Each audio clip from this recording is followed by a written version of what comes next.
بەناوی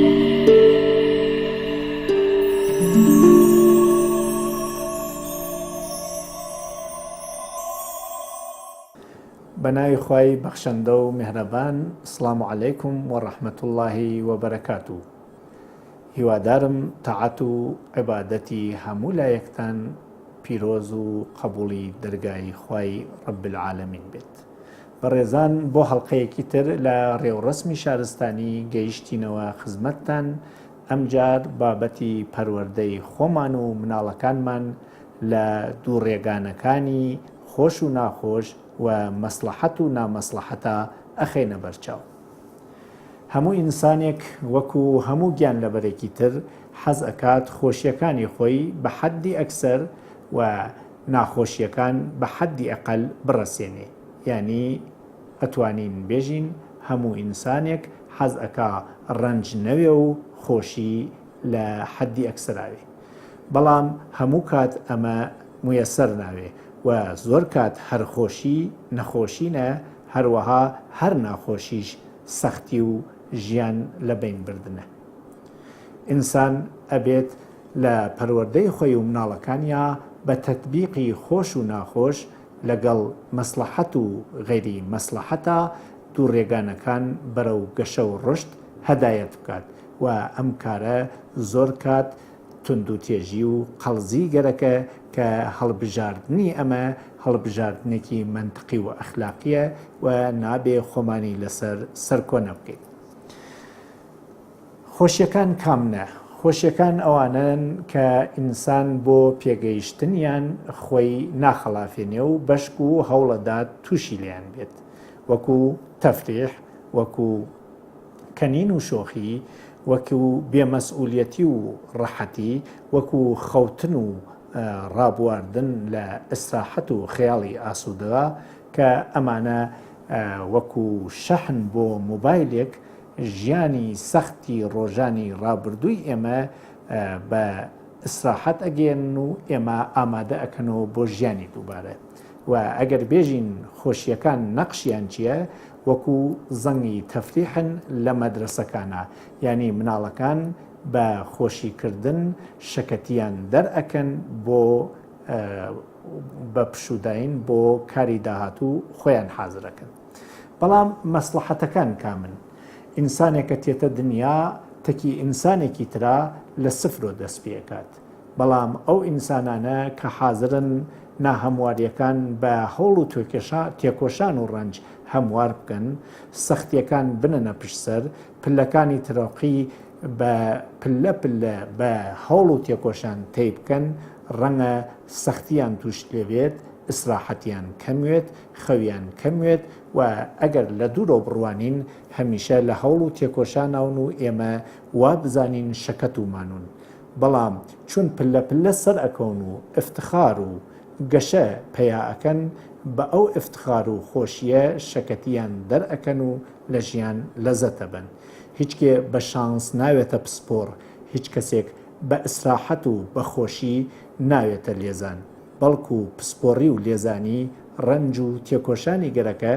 و چون پندێکی پێشینان ئەڵێ هەموو کەسێک بە تاقی تەنیا حەز ئەکا خۆی بەرزتر بێ لە خەڵکی دنیا، بەڵام حەز ئەکا جگەر گۆشەکەی لە خۆی بانتر بێ عەقڵ و هۆشەکەی.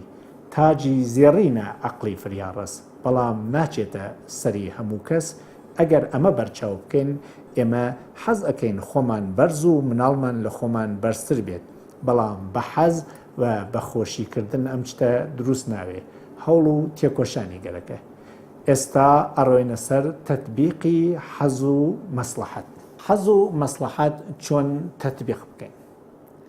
دوو ڕێگانەی حەز و مەسلەحەت چوار ڕێگە ئەگرێتە بەر وەختێ تەطبیقیەکەین. کارانێکە ئێمە حەزیان لێکەین و بە مەسلەحەتمان نین، کارێکە حەزی لێ ناکەین و بە مەسلەحەتمانن، کارانێکە حەزیان لێ ناکەین بە مەسلەحەتیشمان نین، کارانێکە کە هەم حەزیان لێکەین و هەم بە مەسلەحەتمانن. لە مەوردی خۆمان و لە مەوردی مناڵەکانمانەوە ئەبێ وریای یەکمان بێ، خۆناسین و مناڵناسین و ناسینی حەزەکان و ناحەزەکان و مەسلحەتەکان و غەیری مەسلحەتەکان یارمەتی ئێمەکات بۆ تەطبیقی ئەم ئومورە لەسەر هەر کامێکیان بە چەند مەساڵ شتەکە ڕوونەکەینەوە. یەکێ لە حەقەکانی مناڵ لەسەر باوکو دایکیان تربیەتکردنیانە بۆ کۆمەڵگا و جامعە پەزیربوون و ئامادەگیان بۆ ژیانی شارستانیە. زۆرێ لەو ئەرکانە ئەکەوێتە ئەستۆی ئێمە وەکو ئینسانێکی شاروەند و شارستانی شامڵی لێزانی و پسپۆڕی پلەی زانیاری بانترە کە بە خوێندن و بە سڵامەت پێی ئەگەین. ئەگەر بە حەزی مناڵەکان وێ حەز ئەکەن بەیانی تانیوەڕۆ بخەون و نەڕۆن بۆ مەدرسە. توخنی دەرزی و کوتان و واکسناسیون نەکەون چون ئێشی هەست بۆیان. مناڵ حەز لەمانە ناکات.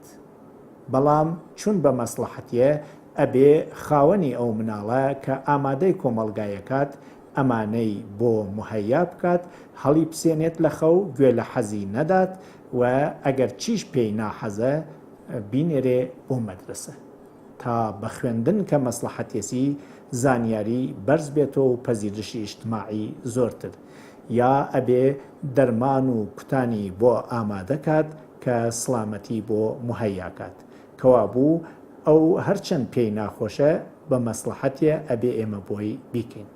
یا تربیەتی شاروەندی ممکن ئەو حەز بکات زبڵ و ئەشخاڵ بڕژێنێ و مەسئولیەتی خاوێنی نەگرێتە ئەستۆ. ئێمە ئەبێ مەسئولیەتی شتەکە بخەینە سەر ئەستۆی پێی جەمکەینەوە و فێری بکەین مەسلحەت بەرچاو بکات ئەگەریش پێی ناخۆشە. خاڵێکی تر کاتێکە شتەکەی پێخۆشە بەڵام بە مەسلحەتی نییە، وەکو ڕابواردن، گەمە، لە دەرۆبوون، تماشای فیلمکردن و نەخەوتن، کایە، تەبلت و ئینتەرنێت و ماهوارە کە ئەمانە هەرچەند خۆشن قەرارە زەنگی تەفریحی زندگیون، نەک هەمووی زندگی ئەمانە بێت. ئەگەر کات و عمر لەسەر ئەمانە خەرج بکرێت زندگی لە ناو ئەچێت و عمری ئەو شەخصە بەفیڕۆ و ئامادەی شارستانی نابێ. بەڵێ پێی خۆشە و بەرگرتنی ئازارە و ممکنە تووشی ناڕەحەتی و کێشەی بکە، ئەیکێ ئەم شەخصە فێری نەزم و بەرنامەی ئیجتیماع بکات. ئێمە وەکو باوکو دایک وەکو کەسێکە مەسئولی تربیەتی مناڵەکانمانین ئەبێ ئەم خۆشیانە ئەگەر لە حەد زیاترن و مانعی مەسلحەتەکانەون لایەن بووین کەمیان بکەینەوە تەطبیقیان بکەین کە مەسلحەتەکان جێبەجێ بوون. بۆیە لێرە باوکی و دایک بوون یا باوکو دایک بوون و وەزیفەی فەرزەندپەروەری بەعزێ وەخت ممکنە گرژ و تاڵی دروست بکە و مناڵ لە باوکو دایک ناڕازی، بەڵام نابێ ئەمە بێتە هۆی ئەوە مەسئولیەت بەرچاو نەکەین. بە لاواندنی دوایی ئەتوانین قەرەبووی بکەینەوە. زۆر کات کارەکان نە بە مەسلحەتی مناڵەکانن و نە بە خۆشی مناڵەکان، ینی مناڵ خۆی حەزی لێ ناکات کەسێک تووشی هاوردێ و بە مەسلحەتی چی نییە، ئەبێ عیلاجی بۆ بکەین.